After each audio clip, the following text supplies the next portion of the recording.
Ever get the feeling someone's watching you? You know, like when you maybe sort of roll through a stop sign and think, uh-oh, did anyone see that? Hey, I think we've all been there. Well, get this. Today we're diving into something that'll make you think twice about what your car knows about you. It's true, buckle up because we're talking driver data. Driver data, like how much gas I use. That and a whole lot more.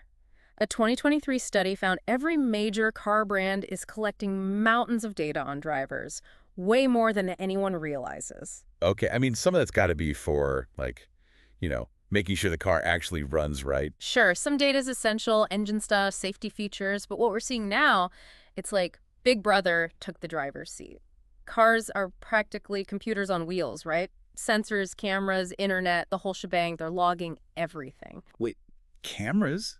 Like, I get the backup cam, but you mean it's recording everything? Not always recording exactly, but those cameras are gathering data, yeah. Yeah. Think about lane assist. Keeps you from drifting, right? Right. Well, it's tracking your position, how often you swerve, even how you react, and that's just one thing. Okay, hold up. Back up to sensors for a sec. What kind are we even talking about? Oh, you name it, they got it. Speed, location, that's a given. But also tire pressure, braking, how hard you're turning the wheel, it's all getting tracked. You're kidding? And then there's the fancy stuff. Adaptive cruise control, those sensors, they're measuring the distance to the car ahead, how fast you're going, how you're adjusting to traffic. So it's not just, am I speeding? It's like, how am I driving? They got my driving style down. Precisely. It's way more detailed than just breaking the speed limit. This is where it gets kind of creepy, right? Yeah, creepy's one word for it. And then there was that Mozilla Foundation study. Oh, yeah, that was a doozy. They dug up some dirt on what certain car companies are collecting, and it's not pretty. Yeah, Toyota, Ford, BMW, even Subaru. Exactly. And we're not talking about your driving skills here. They found these companies are grabbing data on things like, get this, sexual activity, race, even immigration status. Whoa, seriously. What are they doing with that? That's the million-dollar question and the answer. Well, it's not reassuring. Okay, so now I'm officially creeped out. I mean, knowing how I drive is one thing, but my race, immigration status, that's just wrong. What are they even doing with all this info? Million-dollar question, right? And the answer, well, it's a little scary. This article, it highlighted two big ways they're using this data. First one, they're using it against us, the drivers, like to control us. Control us how? Like, track where I'm going if someone borrows my car. Could be that, but it gets worse. Think about this. Warranty claims, even your insurance rates. You're telling me my insurance could go up because my car ratted me out for hitting the brakes too hard? It's possible, yeah. Yeah. Here's a kicker. There are no strong federal laws, like specific laws to protect driver data, not like your credit score or your medical records. So, yeah, insurance companies could get their hands on this data and boom, up go your rates. That's messed up. What if I had to slam on the brakes, to avoid an accident? And it wasn't even my fault. Exactly. That's why this whole no regulation thing is a huge deal. The article even talked about this Toyota Corolla owner, right? His car caught fire, total bummer. But when he tried to use his warranty, they said no. They could do that. Apparently. They said he was going over 85 at some point, so no warranty, even though the fire had nothing to do with speeding. That's insane. They're using our own data against us. That's just wrong. It gets worse. Remember the second way they're using this data? Profit. Let me guess, they're selling it. Ding, ding, ding. We got a winner. This data, it's like gold to all these third-party companies, marketing firms. They want to target you with ads. Data brokers, oh man, they're the worst. They build these whole profiles on you and auction them off. Data brokers? Yeah. What even are those? Imagine like information vacuum cleaners. They suck up everything.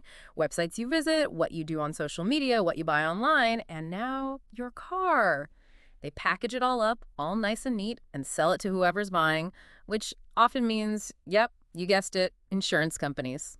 So let me get this straight. My car spies on me. Then some random company could buy that info and give it to my insurance company. That's nuts. Pretty much. And the worst part, most people have no clue it's even happening. No one's reading those privacy policies. And even if you did, it's not like you have much choice, right? This is seriously shady. I'm starting to think I should have stuck with my old clunker. But hey, at least that article mentioned something about trying to make some rules about all this, right? Something about a senator. Yeah, Senator, what was his name? Marr. Yeah. Edward Marr from California. He was calling for some action on this whole data thing. Right, Senator Marr. He's been all over this. Wants to know if these companies are breaking any laws, like with the Federal Trade Commission and all that. Plus, he's pushing for new laws, specific ones, just for driver data privacy. Give people some control back. So there's hope.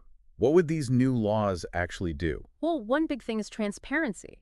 They want these car companies to come clean about what they're collecting, how they're using it, who they're selling it to, the whole 9 yards. Makes sense. Like, I should know what I'm getting into, right? Exactly. And it shouldn't be buried in a million pages of legal jargon nobody understands. They're also talking about opt-in consent. That means drivers would actually have to say, yes, you can collect this data for anything beyond just running the car. Like when you get a new app on your phone and it asks if it can access your photos and stuff. Exactly. You'd have a choice. For once. That makes a lot of sense. Yeah. But those laws aren't exactly on the books yet, right? Hmm. What can we do in the meantime? I'm ready to break out the tinfoil and wrap my whole dashboard. I admire your dedication to privacy. But there are easier ways to fight back. First off, knowledge is power, right? Read those privacy policies, as painful as it might be. Know what they're taking from you and how they're using it. Okay, so no more blindly clicking agree. But what if I don't like what I see? What can I actually do about it? Don't just grumble about it. Complain, make some noise. Call up the car company, tell them you're not cool with it. Write to your congressman, especially at the federal level. That's where these big privacy laws get made. And hey, there are tons of organizations fighting for digital rights. Support them. They're doing the heavy lifting. Wow, this has been eye-opening. I definitely see my car in a whole new light, literally. It's a little scary, but hey, knowing what's going on is a good first step, right? Oh, absolutely. The And more you know, the better prepared you are to protect yourself. couldn't have said it better myself. So to everyone listening, stay informed, stay vigilant, and don't let them turn your car into a data mining machine without your say-so. Drive safe and drive private, everybody.